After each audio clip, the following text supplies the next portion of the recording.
እግዚአብሔር ሰውን በአምሳሉ ፈጠረው፣ ብዙ ተባዙ ምድርንም ሙሏት ብሎ ባረከው። ሆኖም ግን ሰው በደል ስላበዛ እግዚአብሔር ለእስራኤል ሕዝብ ሕግጋትን ሰጠ። አምላክን ከምንም በላይ ሰውንም እንደራስ መውደድ ሕግ እንዲሆን አዘዘ። ኃያላን አገራት በሰላም ይኖሩ ዘንድ ሕገ መንግሥትን አረቀቁ። ኪነ ጥበቦቻችንና ስነ ጽሑፎቻችን አብሮ የመሆን ፋይዳ አጎሉ። የአምልኮ ስፍራዎች ለሕግ መታዘዝን ሰላም ያመጣል ብለው ሰበኩ። ካቶሊካዊት ቤተ ክርስቲያን በስብከተ ወንጌል በማህበራዊ አስተምህሮዋና ማህበራዊ ስራዎቿ ሁሉ ሰው ለእግዚአብሔር ክብር የተፈጠረ መሆኑን ታስተምራለች። በካቶሊካዊ ሐሳቦች ፕሮግራም የቤተ ክርስቲያናችንን ማህበራዊ አስተምህሮ እና ተግባራት እንቃኛለን።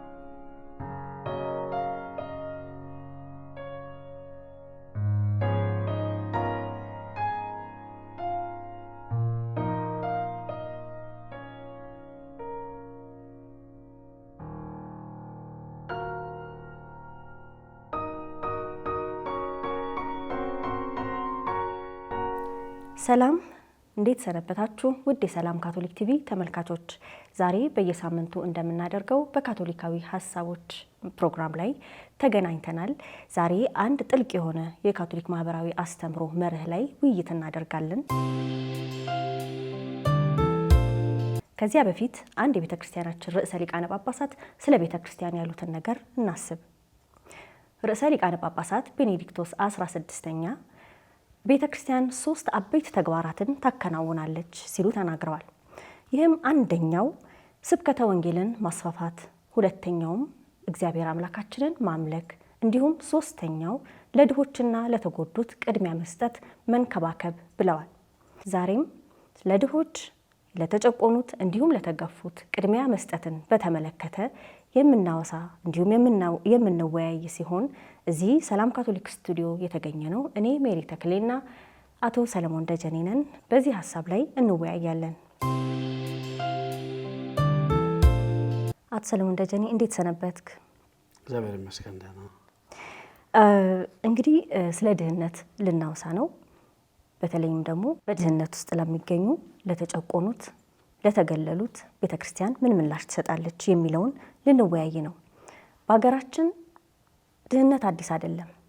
ህፃናት በድህነት ሲጎሳቆሉ፣ ወጣቶች፣ አዛውንቶች ሲጎሳቆሉ እናያለን። ስለዚህ በሀገራችን ስለ ድህነት ማውራትና ማየት አዲስ አይሆንብንም። ግን መጽሐፍ ቅዱሳዊ መሰረትን ይዘን መጽሐፍ ቅዱስ ስለ ድሆች በብዙ ቦታዎች ላይ ይናገረናል። እግዚአብሔርም ለድሆች ተጋላጭ ስለሆኑት ሁሉ ልዩ እይታ ወይም ትኩረት እንዲኖረን ያበረታታናል። በመጽሐፍ ቅዱስም እንማራለን። እንደው መጽሐፍ ቅዱስን መሰረት አድርገህ ድሆችን ወይም ተጋላጭ የሆኑትን ወገኖች ስለነሱ ምን ታካፍለናለህ? መልካም። በመጀመሪያ ትንሽ እንደው ሁኔታውን ስለዛ ከመናገር በፊት ምን ማለት እንደሆነ ድህነት፣ ድሆች የሚለውን ነገር ትንሽ መረዳቱ ጥሩ ነው። ብዙ ጊዜ ወጥ የሆነም በቤተክርስቲያን በእንግሊዝኛው ፕሬፈረንሻል ኦፕሽን ፎር ዘ ፑር የምንለው ምናልባት ተመሳሳይ በአማርኛ ያንም በበቂ ሁኔታ ይገልጸዋል አይገልጸው የሚለውን አብረን ብዙ ጊዜ እንደ ልማድ ሆኖ አንዳንድ ጽንሰ ሀሳቦችን እና ነገሮችን ወደ ቋንቋችን መልሰን ብዙ ጥናት አድርገን ወጥነት ያለው ደረጃ ሰተን ስለማንናገር አንዳንድ ነገሮችን አማርኛ አይገልጸውም ወይ ሀገራችን ቋንቋ ይሄም አሞሮኛም ይሁን ትግርኛ አይገልጸውም እንላለን ብዙ ጊዜ። ምናልባት ያ ትንሽ ለሐሳቦችና ለመርሆች የምንሰጠው ዋጋን ያሳያልና እኔ በዚህ በኩል ትንሽ እንደው ምሁራኖቻችን እዛ ላይ ትኩረት ሰጥተው ጽንሰ ሀሳቦችን መረዳት እንድንችል ቋንቋችን ላይ ቢሰራ በጣም ጥሩ ነው እላለሁ እና ይሄ ፕሬፈረንሻል ኦፕሽን ፎር ዘ ፑር የሚለውን እኔ አንዳንድ ሰነዶችንም አይቻለሁኝ፣ ግን እንደው ቀረብ የሚል ትርጓሜ ብዬ ያገኘሁት ለድሆች የቅድሚያ አማራጭ እድል መስጠት የሚል ነው። ድሃ የሚባለውን ቃል ሰፋ ያለ ትርጓሜ ነው የምንሰጠው። ድህነት ዝም ብሎ የገንዘብ እጦት ብቻ አይደለም። ድህነት በጣም በብዙ መንገድ ይገለጣል። ይኸውም በጤና ምክንያት ተጋላጭ የሆነ ሰው አለ። እድሜ ምክንያት ተጋላጭ የሚሆኑ ሰዎች አሉ። በተለያየ ሁኔታ ድህነትን ከኢኮኖሚያዊ ድህነት አልፈን ነው ማየት። ድህነት በቃ በብዙ መንገድ እንግዲህ የሰው ልጅ ሊኖረው የሚገባውን ነገር በአካላዊ፣ በመንፈሳዊ፣ በስነ ልቦናዊ፣ በግዙፋዊ መንገድ በማናቸው መንገድ ክብሩን በጠበቀ መልኩ ሊያገኝ የማይችልበት ሁኔታ ውስጥ የሚገኝ ሰው ሁሉ ድሃ ነው እና ይሄ በዛ መልክ ተረድተ ነው ለእንደዚህ አይነት ሰዎች ልንሰጠው የሚገባ የቅድሚያ እድል ለምንድን ነው የሚለውን ነገር አብሮ ማየቱ ጥሩ ይሆናል እና ይሄ ደግሞ እንደ ቤተ ክርስቲያን ለድሆች የቅድሚያ አማራጭ እድል መስጠት የሚለው መርህ የቤተ ክርስቲያን ማህበራዊ አስተምሮ ማዕከላዊ መርህ ነው። ሁሉም የቤተክርስቲያን መርሆች የሚያጠነጥኑት በሰው ልጅ ክቡርነት ላይ ሆኖ ሳለ ከዛ ጎን ግን አይናችን ሁል ጊዜ ማየት ያለበት በባልንጀራችን ላይ የክርስቶስን መልክ የማየት ጥሪ በምንልበት ጊዜ ስለ ድሆች በጣም በተለያየ ቦታ የእግዚአብሔር ቃል የሚነግረን አለ። እንደውም ባልንጀራዬ ማን ነው ለሚለው ጥያቄ ሊፈትነው ጌታ ኢየሱስን ያ ፈሪሳዊ በጠየቀው ጊዜ ምንድን ያለው? የደጉ ሳምራዊ ምሳሌ ነገረው። ይኸውም እንግዲህ ምንድን ነው ባልንጀራዬ ማን ነው ብሎ፣ ምክንያቱም መጀመሪያ የጠየቀው ስለ ትእዛዛት ስለ ቅድስና ጠየቀውና እግዚአብሔር አምላክን በፍጹም ሀሳብ በፍጹም ልብ በፍጹም ነፍስ ውደድ፣ ሁለተኛውና ደግሞ ከዛ ጋር ተመሳሳይ የሆነችው ባልንጀራህ እንደ ራስህ ውደድ የሚለው ነው። በጣም ጥሩ ሲለው ባልንጀራዬ ማን ነው አለ። ከዛ በኋላ ያለው ታሪክ በጣም ጥልቅ የሆነ መልእክት ያለው ባልንጀራዬ ማን ነው የሚለውን መጠየቅ ሳይሆን እንግዲህ ታሪኩ ምንድን ነው? አንድ ሰው በወንበዴ ተደብድቦ በመንገድ ዳር ወድቆ ሳለ በዚያ አንድ ካህን ያልፋል። በርቀት ሲያዩ ይሄ ሰው በሞትና በሕይወት መካከል እንደሆነ ቆስሎ ተጎሳቅሎ ሲያይ ተሻግሮ ይሄዳል። ከዛም አንድ ሌዋዊ ይመጣል እንደዚሁ፣ እሱም እንደዚሁ በሞትና በሕይወት መካከል መሆኑን አይቶ ተሻግሮ ይሄዳል እሱም። ከዛ የሚመጣው ሳምራዊ ነው። እንግዲህ እዚህ ላይ አውዱንም አንድ የመረዳቱ መጀመሪያ ይጠቅማል። እንደ ካህን እንደ ሌዋዊ እነዚህ ሰዎች ያንን ሰው ይሙት ይኖር እርግጠኛ ባልሆኑበት ሁኔታ ከቁስል ጋር ከበድን ጋር የሚገናኙ ከሆነ ሌላ እንግዲህ መስዋዕት አቅርበው የመንጻት ስርዓት መፈጸም አለባቸው። ስለዚህ ሪስክ ከመውሰድ ብለው ተሻግረው ሄዱ። ሳምራዊው ከዚህ የሕግ ጫና ነፃ ነው። ከዚህ የሕግ ጫና ነፃ መሆን ብቻ አይደለም፣ በባልንጀራው ላይ እሱም መገፋትን ስለሚያውቅ በዘመኑ ማህበረሰብ ሳምራውያን በአይሁዳውያን የተገፉ ነው። መገፋትን ስለሚያውቅ የተገፋን ሰው ጋር ማየት ቻለ። እዚህ በሌላ ሰው ጫማ ውስጥ ራሱን አድርጎ ማየት ስለቻለ ሄደ፣ ቁስሉን በዘይትና በወይን ጠረገለት ይላል። ከዚያም በእንግዳ ማረፊያ ያሳደረው። በማግስቱም 10 ዲናር ሰጥቶ ቀሪውን ስመለስ ከፍልሃለሁ ብሎ ሄደ ይላል። ከነዚህ መካከል ስለዚህ ሰው ባልንጀራው ማን ነው አለው። ጥያቄውን ጌታ ኢየሱስ ክርስቶስ ገለበጠው። ባልንጀራዬ ማን ነው ሳይሆን እኔ ለማን ባልንጀራ ነኝ። ለእያንዳንዳችን የሚቀርብልን ጥሪ እንደዚህ በመገፋት በመቁሰል ላይ ላሉ ሰዎች ባልንጀራነታችንን የሚቀርብ ጥሪ ነው። ስለዚህ ለድሆች የቅድሚያ አማራጭ እድል ስንል እንግዲህ በድሆች ላይ ባልንጀራችንን እንድናይ የቀረበ ጥሪ ነው። ይህን ይመስላል እንግዲህ ይህ ማለት እንግዲህ በእኛ እንደ ቤተ ክርስቲያን በሐዋርያዊ በማህበራዊ አገልግሎቶቻችን በፖሊሲም በማናቸውም በምናከናውናቸው ተግባራት ድሆችን የቅድሚያ እድል ተጋላጭ የሆኑትን ይህ እንግዲህ አሁን እነዚህን እንትኖች አሁን በዚህ በመጽሐፍ ቅዱሳዊ ምሳሌ ተናግሬ ያለው። ነገር ግን ከዛ ባሻገር በየዕለት ተዕለት ህይወታችን ያ ሳምራዊ የደረሰለት ሰው ማን ነው ብለን ስንጠይቅ አረጋውያን አሉ፣ ብቻቸውን ልጃቸውን የሚያሳድጉ ወጣት ሴቶች አሉ፣ ያለ አባት ልጃቸውን የሚያሳድጉ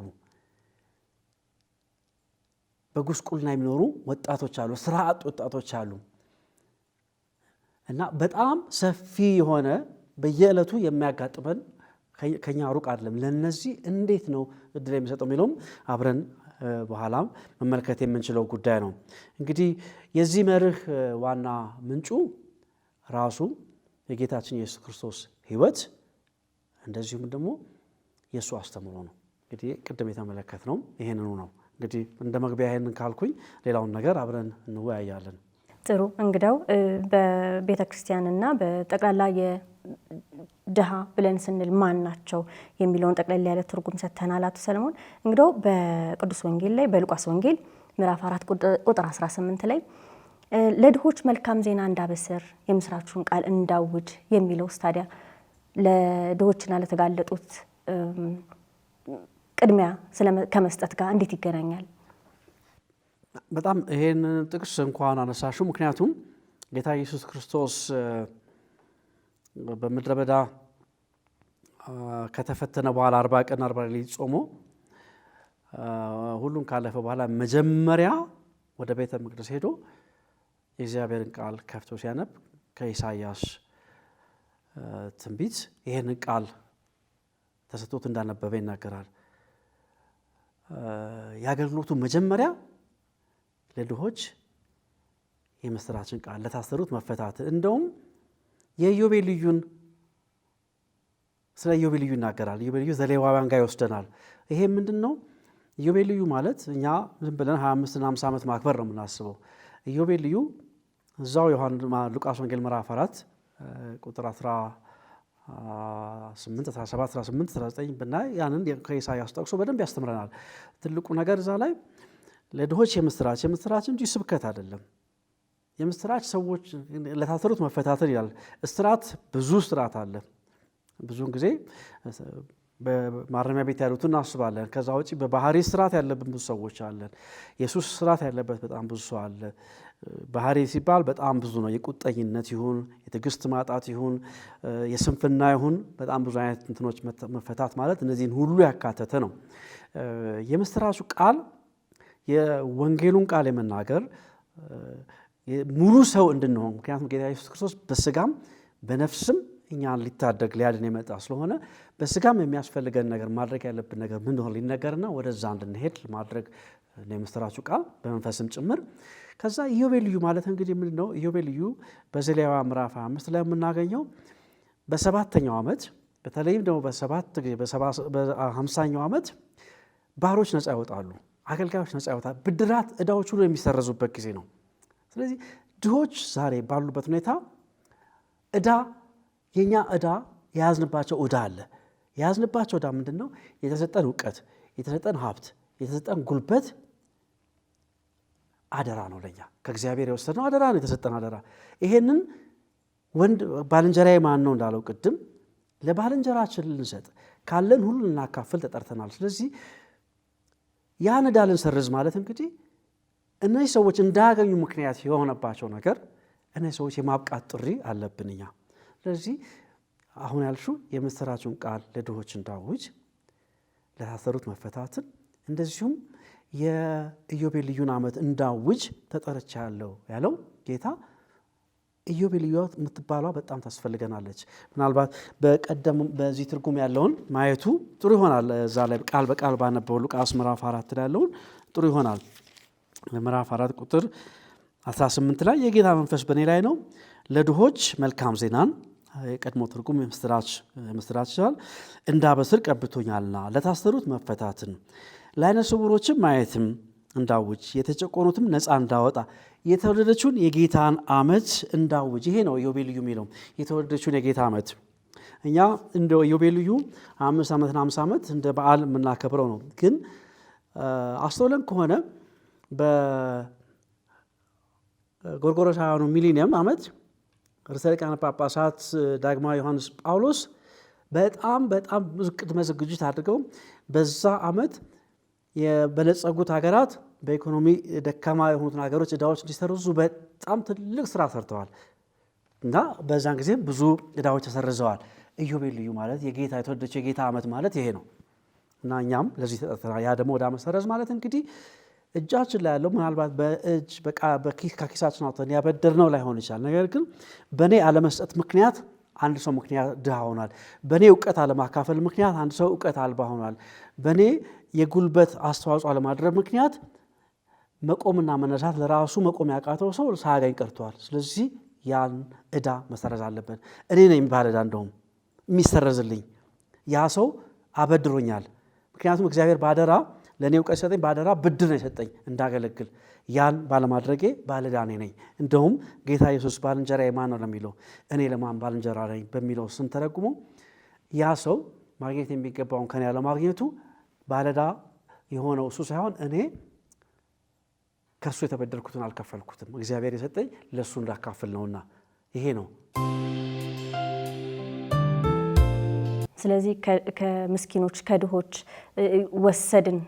የወሰድንባቸው መብት ስንከፍል የምስራቹ ቃልን እንደማወጅ ይሆንልናል። ከዛ ደግሞ እኛ በምላሹ የመንግስተ ሰማያት ወራሾች እንሆናለን ማለት ነው። የሚሰጠን ሽልማት ይሄ ነው። በመካከላችሁ ናት የእግዚአብሔርን መንግስት ከዚሁ እንጀምራለን። ጥሩ፣ በጥሩ ሁኔታ ነው የተገለጸው። በቅዱስ መጽሐፍት እንደዚህ ከተባለ ቤተክርስቲያንም ደግሞ አጽንኦት ሰጥታ ስለ ድሆች ስለ ተጋላጭ ወገኖች ስትናገር በመካከለኛ የኑሮ ደረጃ በሀብት የሚኖሩ ደግሞ የእግዚአብሔር ልጆች አሉ፣ ሰዎች አሉ። እነሱን መርሳቷ ነው።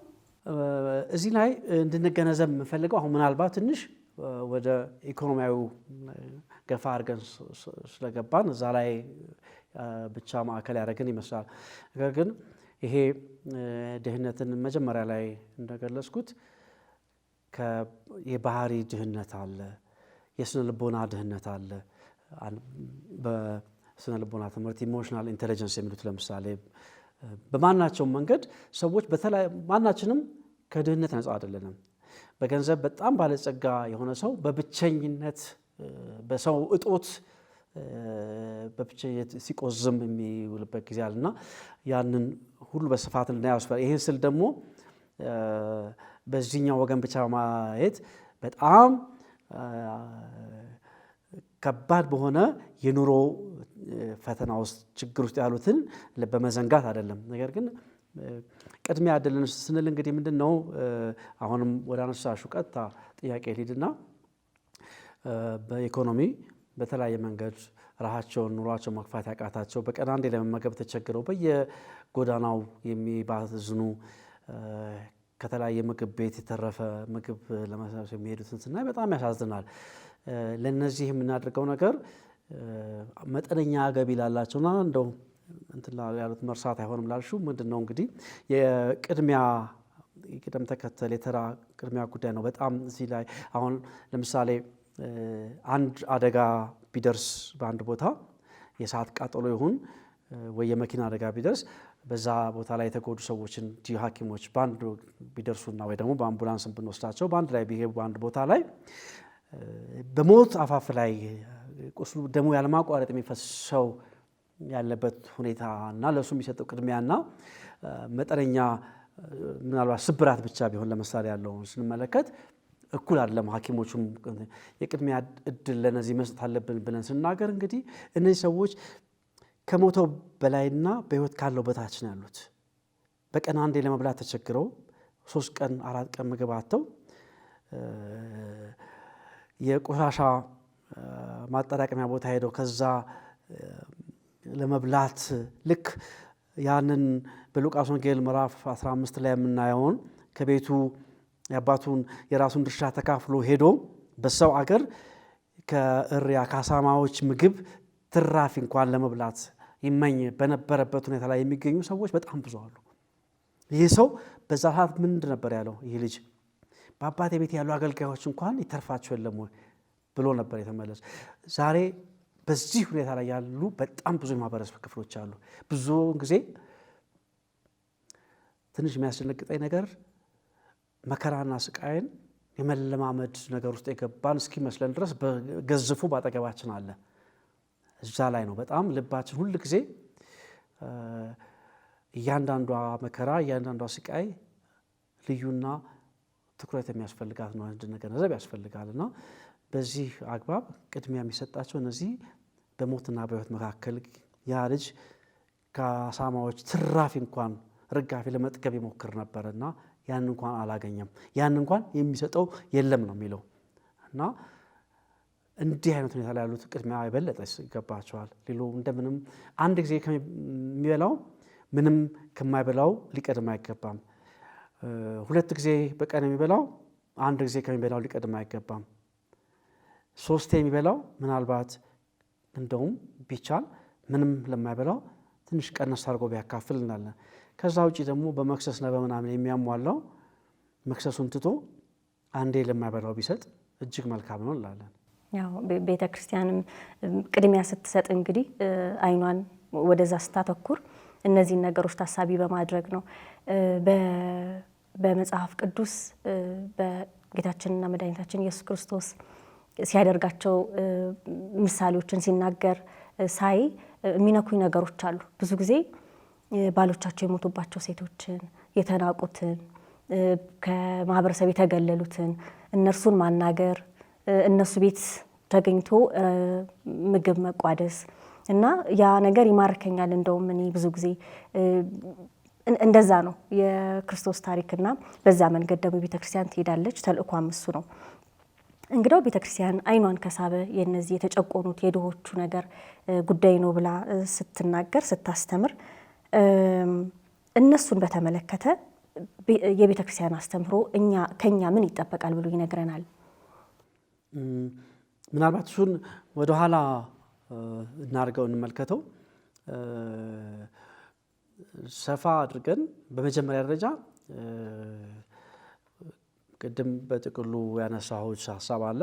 በስነ ልቦናም በተለያየ መንገድ እንትን ያለው ምናልባት ለተግባር በጣም እንዲቀለን መጀመሪያ ወደ እንትኑ ከመሄዳችን በፊት ድዛዎች ማን ናቸው የሚለውን በደንብ አድርገን ብናየው ጥሩ ይሆናል። አሁን ካለንበት በተለይ በከተሞች አካባቢ ከሚታይ የኑሮ ሩጫ፣ የቦታ ርቀት፣ በስራና የመኖሪያ ቦታ ርቀት ይሁን በተለያየ መንገድ ብቻ በቤታችን የምናሳልፈው ጊዜ በጣም ትንሽ ነው። ይህ ማለት እንግዲህ በፊት በጣም በቤተሰብ አባላት መካከል ያለው መስተጋብር እየቀነሰ በመጣበት ሁኔታ የመጀመሪያ የዚህ ችግር ገፈት ቀማሽ የሚሆኑት አረጋውያን ናቸው። አያቶቻችን ርዕሰ ሊቃነ ጳጳሳት ፍራንቺስኮስ ከጥቂት ዓመታት በፊት የአረጋውያን አያቶችን ቀን ብለው በሐምሌ ወር ያንን ቀን ትኩረት እንዲከበር ትኩረት ሲሰጡት በተለይ በሰለጠነው ዓለም እንደምናየው በቃ የሆነ እድሜ ላይ ሲደርሱ በፊት አባቶቻችን እናቶቻችን ሲመርቁን ደግሞ ልጆች ሆነን ሲያናግሩን የሚጠይቁን ነገር ትጦረኛለህ የሚል ጥያቄ ያቀርባሉ። ሲመርቁም ደግሞ ጧሪ ቀባሪ አያሳጣን የሚባል ነገር አለ። በጣም ጥልቅ ያለው መንፈሳዊ ትርጉም አለው። መንፈሳዊ ማለት በምን መልክ ነው? ምናልባት በሰርጅና ራስን እንደው ከመጠበቅ ጋር ብቻ እና ያ አይደለም። አባትና እናትን አክብር የሚለው ትእዛዝ ከእድሜ መርዘም ጋር ከመባረክ ከመመረቅ ጋር የእግዚአብሔር ቃል ያስተምረናል። በኦሪት ዘጸአት ጀምሮ በደንብ የምንማረው ነውና ለአረጋውያንና ለአባቶች የምንሰጠው አገልግሎት ለአያቶቻችን ለወላጆቻችን በስተርጅና እድሜያቸው የምናደርገው ክብካቤ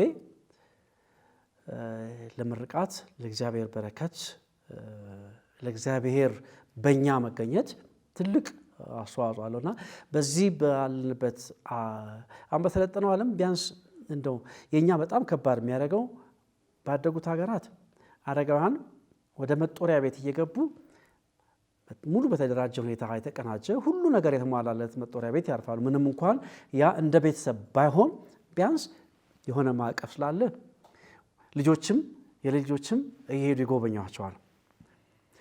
እንደኛ አገር ገና ይሄ ነገር ባልተስፋፋበት አሁን እንደ መቄዶንያ አይነት በጣም በአንድ ሰው አነሳሽነት የተጀመረ ጥሩ እንቅስቃሴ አለ። ጥሩ ነገር ነው።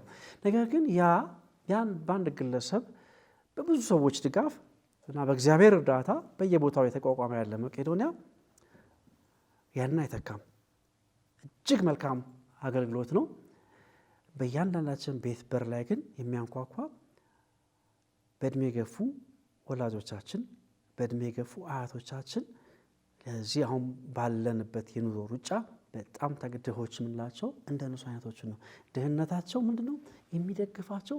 ምናልባት እነዚህ ሰዎች በጣም በጥሩ የኑሮ ሁኔታ ላይ የነበሩ ልጆቻቸውን ለወግ ለማድረግ ያበቁ ትላልቅ ሰዎች ናቸው። ምናልባት ተጋላጭ ማለት እኮ እነሱም ናቸው አይደለም? እና ግን ልጆቻቸው አንዳንዶቹ በሙሉ ልጆቻቸው ውጭ ሄደው እዚህ ብቻቸውን ቀርተዋል። አንዳንዶቹ እዚህም ሆነው ልጆቻቸው ከታች ህፃናት ልጆች አሏቸው። የእነሱ ኃላፊነት አለባቸው። ሩጫ የሚጠይቅ ነው። የሚሰሩበት ቦታ፣ ልጆቻቸው የሚማሩበት ቦታ ይራራቃል። ወላጆቻቸውን በቅርበት ለማየት እድሉ አቅሙ የላቸውም በበቂ ሁኔታ ለማገልገል ፍላጎት እንኳን ቢኖር እና በዚህ ምክንያት አረጋውያን ተጋላጮች ናቸው። እና ድሆች የሚለውን ቃል ከድህነት ጋር ብቻ እናያይዝ ከተጋላጭ በጣም በብዙ ሁኔታ እነዚህ ሰዎች ምናልባት የዕለት ምግብ ሳያጡም ይሆናል፣ ግን የራሳቸው ድምፅ ብቻ ነው የሚሰሙት። እንደ ድሮ ቡና የምንጠጣበት እንትን ጎረቤት ለጎረቤት የሚሰባሰብበት ሁኔታ በጣም ውሱን ቦታ ነው ያለው። ይሄን አያገኙም። ስለዚህ እሱን ማሰቡ በጣም ጥሩ ነው። ለምን ምላሽ ለመስጠት መጀመሪያ ማን ነው ተጋላጭ፣ ማን ነው ድሃ፣ ለማን ነው ይሄ ቅድሚያ ዕድል መሰጠት ያለበት የሚለው ነገር ለመመለስ ማን ነው የሚለው ማወቅ አለብን የችግሩን። በሌላ ምክንያት ልጆቻቸውን በተለያየ ምክንያት ብቻቸውን የሚያሳድጉ እናቶች በጣም ብዙ ናቸው። በተለይ ሴቶች ይበዛሉ። በጣም ጥቂት ሁኔታ ወንዶች ይኖራሉ በአብዛኛው። በዚህ ይሄ መንገድ ላይም የምናያቸው አጋጣሚዎች አሉና ብዙውን ጊዜ በመንገድ ላይ ሆነን ስናይ ለምን በእንደዚህ አይነት ሁኔታ ሆነው ይወልዳሉ ብለን በፍርድ ወንበር ላይ እንቀመጣለን። አንድ ሰው ያለበት ሁኔታ ምን አይነት የስነ ልቦና፣ ምን አይነት ኢኮኖሚያዊ፣ ምን አይነት ማህበራዊ፣ ምን አይነት ህይወት ውስጥ እንዳለ አናውቅም። ጌታ ኢየሱስ ክርስቶስ መጀመሪያ ያለው ምንድን ነው? ያቺን በምንዝር የተያዘች ሴት አምጥቶ በማዕከል ሲያስቀምጡለት ምንድን ነው ያለው? መጀመሪያ ከእናንተ መካከል ኃጢአት የሌለበት የመጀመሪያውን ድንጋይ ይወርውር ያለ በሷ ላይ። ምክንያቱም እነሱ በማዕከል ሲያስቀምጧት በማዕከል አስቀምጧት ሲል ያለ ምክንያት ማዕከል በቃ የትኩረት ሁሉ ማዕከል እሷን ለመደብደብ ሁሉም እንዲዘጋጅ ነው። ድንጋይ ይዘው የሚጠብቁ ይመስለኛል አስበው በአእምሮ ስለው ጌታ ኢየሱስ ክርስቶስ ዝም ነው ያለው። በጣቱ መሬት ላይ የጻፈ ይላል። ምን እንደጻፈ አላውቅም። ግን ከእናንተ መካከል ኃጢአት የሌለበት የመጀመሪያውን ድንጋይ ይወርውር ሲል ደግሞ ምንድን ነው የሚለው መጽሐፉ የሚነግረን ዮሐንስ ወንጌል ላይ ከሽማግሌዎቹ ከትላልቆቹ ጀምረው አንድ በአንድ ሄዱ ይላል። ትላልቆች ሽማግሌዎች ለእኛ ምሳሌ የሚሆኑት ናቸው። ምሳሌ ከሚሆኑት አርአያ ናቸው ከሚባሉት ጀምሮ ማናቸውም ከኃጢአት ነፃ እንዳልሆኑ አወቁ።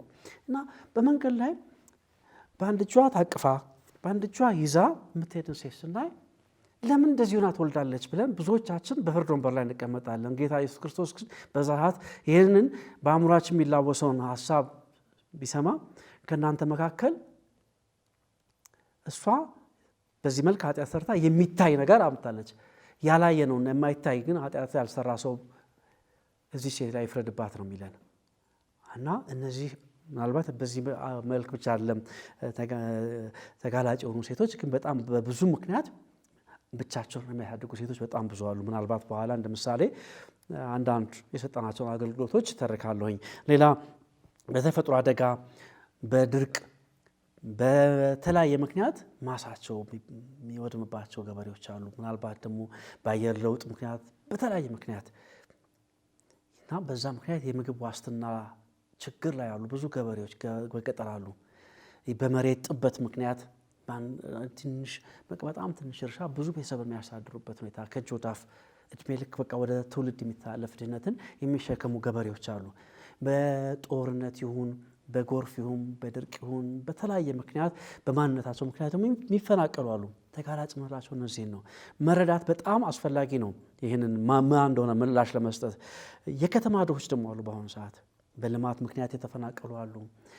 በተለያየ ምክንያት በስራ አጥነት በቃ ምክንያቱም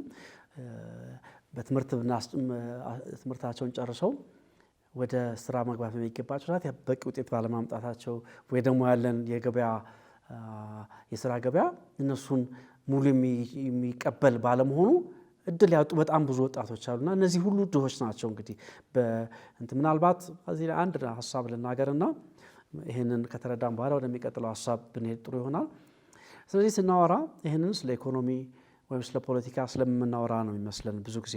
ነገር ግን አሁንም ደግሜ ማለት እፈልጋለሁ ጌታችን መድኃኒታችን ኢየሱስ ክርስቶስ ወይም መጽሐፍ ቅዱስ የሚያስተምረን ሰው ነፍስና ስጋ፣ ሰው መንፈስና አካል እንደሆነ ነው። ስለዚህ ጌታ ኢየሱስ ክርስቶስ ያለ ምክንያት አይደለም ሰዎችን አካላዊ ፈውስ ይሰጣቸዋል፣ ስጋዊ ምግብ ይሰጣቸዋል፣ እንደዚሁም ደግሞ መንፈሳዊውንም ነገር ይሰጣል። ሁለቱንም ነበር የሚሰጣቸውና ያ የምንናገረው ነገር የሰውን በሁለንተናዊነቱ መድረስ ስላለብን በነፍስም በስጋም በመንፈስም በአካልም መድረስ ማገልገል ስላለብን የምናወራው ስለ ፖለቲካ የምናወራው ስለ ኢኮኖሚ አይደለም፣ ስለ ሰው ልጅ ስለሆነ ነው። በዚህ ማዕቀፍ ውስጥ ምናልባት ብንነጋገር ጥሩ ይሆናል ብዬ ነው። በነገራችን ላይ እኛ ምን እናደርግላቸው ብቻም አይደለም። የካቶሊክ ማህበራዊ አስተምሮን ስንተነትን ቆይተናል በዚህ በካቶሊካዊ ሀሳቦች መርሃ ግብርና እኛ ምን እናደርግላቸው ምን እንስጣቸው ብቻ ሳይሆን እነሱን በሚገባቸው ክብር መልኩ ስናያቸውና የሚገባቸውን ስንሰጣቸው በፍትሃዊነት ከነሱ የምንቀበለው ደግሞ ጠቀሜታ አለ። ያን ማህበራዊ ትስስር አይደለ እነሱን ሁሌ ተጠቃሚ ተረጂ ለማድረግም አይደለም ሀሳቡ እንደዛ ነው እንዴ አቶ ሰለሞን? የማብቃትም ጉዳይ ያለበት አይደለ? አዎ። ስለዚህ ከነሱ ደግሞ እንደ ማህበረሰብ አካል የምናገኘው በረከት አለ። ቅድም እንደጠቀስነው ለመንግስተ ሰማያትም ብቁ የሚያደርገን ሂደት ይሆናል ማለት ነው። ምናልባት እዚህ ላይ አንድ እዚህ አሁን በቅርቡ የጨረስነው የፍልሰታ ጾም አለ አይደለ? እሱን ላንሳና ማሰቡ ጥሩ ይሆናል። ምናልባት እዚህ በትንቢተ ኢሳይያስ ምዕራፍ 58 ላይ አሁን ካነሳሽው ሀሳብ ጋር ለማያያዝ ነው። ምዕራፍ 58 ቁጥር 6 ሙሉ ንባብ ስለ ጾም ነው የሚናገረው። እኔስ የመረጥኩት ጾም የበደልን እስራት እንድትፈቱ የቀንበርንስ ጠፍር እንድትለቁ የተገፉትን አርነት እንድታወጡ ቀንበሩን ሁሉ እንድትሰብሩ አይደለምን? እንጀራህንስ ለተራበው እንድትቆርስ ስደተኞችን ድሆች ወደ ቤትህ እንድታስገባ የተራቆተውን ብታይ እንድታለብሰው ከስጋ ዘመድህ እንዳትሸሽግ አይደለምን ይላል። ምን እናገኛለን ያልሽው? ስለ ጾም ሲናገር ይህንን በማድረግ የኛ ጸሎት የኛ ጾም ተቀባይነት ያገኛል። ይህንን ባለማድረግ ግን ጾማችን ከረሃብ አድማ ወይም ከቁጠባ አይለይም ማለት ነው። እና ይህንን የትንቢተ ኢሳይያስን ከዚህ ጋር የምናገኘው ነገር ትልቅ በረከት ነው። ድሆች ብፁዓን ናቸው የሚለንም እኮ የነሱ ብፁዕነት አንድ ሰው ብፁዕ የሚሆነው ብፅዕና ሌሎችን በማገልገል ሌሎችን በመቀደስ ስለሆነ እኔ ፍቺ ነው። ምናልባት ነገረ መለኮት ምሁራን ይቀበሉት አይቀበሉት አላውቅም። ግን ድሆች ብፁዕነታቸው እኛ በእነሱ እግዚአብሔርን እንድናይ እድል በመስጠታቸው ነው የሚል ሀሳብ ነው ያለኝ እኔ። እሺ ትክክል። ወደ ቤተክርስቲያን ማህበራዊ አስተምሮ እንመለስና እንግዳው ምን እንድናደርግ ቤተክርስቲያን ታበረታታለች? እንደው አንድ ሁለት ሶስት ብለን የምናስቀምጠውም ነገር ካለ እንዴት እንያቸው? አዎ ቅድሚያ እንስጣቸው እያልን ነው። እንዴት ነው ይሄ ቅድሚያ መስጠት የሚገለጸው? በቅድሚያ እንደው በእጃችን ያሉትን አገልግሎቶች እንያቸው። እንደ ቤተክርስቲያን ለምሳሌ በዚህ በአዲስ አበባ በፈቃደ እግዚአብሔር የቅዱስ ሚካኤል አረጋውያን ማዕከል እዛው የሚኖሩ ወደ 30 የሚሆኑ አረጋውያንና ጉዳተኞች አሉ፣ ተጋላጭ የሆኑ ሰዎች አሉ። እንደዚሁም በየዕለቱ ደግሞ ከውጭ የመጡ ምሳ የሚመገቡ የዛ አካባቢ ችግረኞች አሉ። ይሄ በአዲስ አበባ ማዕከል በሶማሌ ተራ ጫፍ ላይ የሚገኝ እንትን ነው። ይሄ እንደ ተቋም ቤተክርስቲያን የምታደርገው ነው። እንደዚሁም እዚሁ በአሁን በተለያዩ የቤተክርስቲያን ጽሕፈት ቤቶች አማካኝነት በምግብ ዋስትና፣ በንጹህ መጠጥ ውሃ አቅርቦት፣ በግብርና፣ በመስኖ ልማት፣ በተለያየ ዘርፍ በትምህርት፣ በጤና ቤተክርስቲያን አገልግሎት ትሰጣለች። ይህን አገልግሎቷን ደግሞ በአብዛኛው የምትሰጠው እንደዚህ ተጋላጭ የሆኑትን ድሆችን ለማብቃትና ክብር ያለው ሕይወት እንዲኖራቸው ነው። የምናደርግ የሚለው እንደ ተቋም በዚህ መልክ ብዙ ነገር ማድረግ ይቻላል። የምንሰጠው አገልግሎት ደግሞ ወንጌሉ ግድ ስለሚለን ነው። ሰውን በሁለንተናዊነት ለመድረስ እንጂ እንደው እንደ ኤንጂኦ አይነት ዓላማ ስላላት አይደለም። ቤተክርስቲያን እያንዳንዱ የውሃ ጉድጓድ ተቆፍሮ የአካባቢ ሰዎች ውሃ እንዲያገኙ ሲደረግ ምናልባት ከዚህ ጋር ማያያዝ የምንችለው ከነዚህ ታናሾች ለአንዱ እንኳን አንዲት ኩባያ ውሃ የሰጠ በእርግጥ ዋጋውን ያገኛል ይላል። በምግብ ዋስትና የምንደርሳቸው ሰዎች ጌታ ኢየሱስ ክርስቶስ ወደ ቤታቸው ሸኛቸው ባሉት ጊዜ የሚበሉት የላቸውም ባለው ጊዜ ያቺን 5 እንጀራና 2 ዓሣ ብዙዎችን እንደመገበበት እና እንደዚህ እያደረግን ከዛ ጋር ማያያዝ የምንችላቸው ብዙ አገልግሎት ዘርፎች። እንደዚሁም በሐዋርያት ሥራ ምዕራፍ 4 ላይ ሐዋርያት ያላቸውን ሁሉ አምጥተው ያኖሩ ነበርና ከመካከላቸው የሚቸግረውም አልነበረም ይላል። ጥሪያችን ሁላችን የሚያስፈልገንን እንድናገኝ የፈለግነው አይደለም፣ የሚያስፈልገን ያክል እንድናገኝ ያለን የኔ ሀብት በአደራ የተሰጠኝ ስለሆነ የሚያስፈልገውን ያላገኘው ከራሴ አሁን ያነበብነው ኢሳይያስ ጥቅስ እንጀራችሁንስ እንድታካፍሉ አይደለምን የሚለው ይሄንን ነው እና ጥሪው ተቋማዊ በሆነ መንገድ የምናደርገውን ይመለከታል። እንደ ግለሰብ ምናልባት ይሄ ደግሞ ጥሪ ለእኛ ቤተክርስቲያን አባላት ብቻ አይደለም፣ በአካባቢያችን ብዙ ተጽዕኖ መፍጠር እንችላለን። ጽዋ ማህበር አለ፣ እድር አለ። እንደውም ሁለት አካባቢ እድሮችን ተመልክቻለሁ፣ ለማየት እድል አጋጥሞኛል።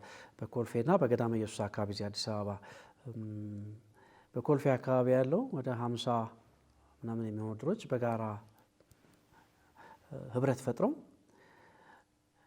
በዛን ጊዜ ይሄ ማወራችሁ የዛሬ ስንት ዓመት ይሆናል? ወደ ከ15 ዓመት በፊት ነው። ምናልባት አሁን ከዛ በለጠ አገልግሎት ይሰጣሉ ብዬ አምናለሁኝ። ከ8,000 በላይ የጓለማውታ ልጆችን ያስተምራሉ፣ ወላጅ አልባ ልጆችን ያስተምራሉ። ለእያንዳንዱ ልጅ ደግሞ የሚንከባከበው ኃላፊነት የሚወስድ በቅርብ የሚከታተል ሜንተር የሚያደርግ ቤተሰብ አለ። እንደውም አንድ በጣም የሚያስገርመኝ ራሷ ባሏ የሞተባት 4 ልጆች ያላት ልጅ ሌላ ልጅ ኃላፊነት ወስዳ ትከታተላለች። ከዚህ የበለጠ ለድሆች የቅድሚያ ዕድል መስጠት እነዚህ ሰዎች በ3 ሰዎች ተነሳሽነት የተጀመረ ህብረት ነው። 3 ሰዎች የእድር መሪዎች 3 እድር መሪዎች ተነጋግረው 6 እድሮችን ሰበሰቡ። 6ቱ ሌሎችን አስተባበሩ። ከዊንጌት አንስቶ እስከ ሆላንድ ኤምባሲ ታች ድረስ ያለው ሰፊ ቦታ የሚሸፍን 50 ምናምን እድሮች የሚሰሩበት የጋራ ስራ ነው እና ይሄ በየአካባቢው በተለያየ አግባብ ሊፈጸም የሚችል ስለሆነ ለተግባር ብዙ እድሎች አሉ። ግን ጊዜ ራስን ለዚህ ማዘጋጀት አስፈላጊ ነው።